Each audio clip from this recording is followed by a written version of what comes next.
Le président américain Donald Trump va faire une annonce dans le bureau ovale vers 14 heures. Raymond, on va peut-être avoir une idée de son état de santé parce que depuis plusieurs jours, il y a beaucoup de rumeurs là, sur son état. Absolument. Il est allé jouer au golf à quelques reprises au cours de la longue fin de semaine, Philippe Vincent, mais autrement, au cours des 6 derniers jours, le président américain s'est fait très discret, ce qui n'est pas dans ses habitudes. Et ajouté à ça, une entrevue accordée par J.D. Vance, son vice-président au quotidien USA Today au cours de la fin de semaine, au cours de laquelle il a dit qu'il est prêt à assumer le rôle de président si jamais il devait arriver quelque chose à Donald Trump. Alors, le moulin à rumeurs s'est emballé au cours des derniers jours, mais la Maison-Blanche insiste pour dire que M. Trump va bien actuellement. Vous l'avez dit, annonce aux alentours de 14 heures aujourd'hui dans le bureau ovale à la Maison-Blanche. On nous dit que ça va porter sur le département de la Défense américain. Il devrait annoncer le déménagement du quartier général du commandement militaire pour l'espace, Philippe Vincent.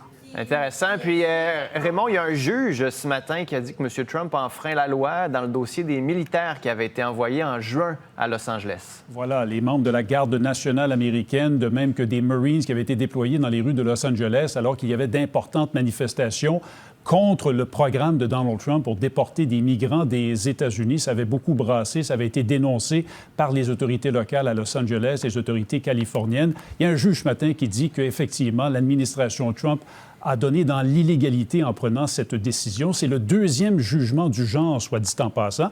Et il survient le jugement d'aujourd'hui, Philippe Vincent, au moment même où Donald Trump menace de plus en plus de déployer des membres des forces armées militaires américaines dans d'autres villes, dont Chicago. Voyez ce qu'il a écrit ce matin sur Truth Social.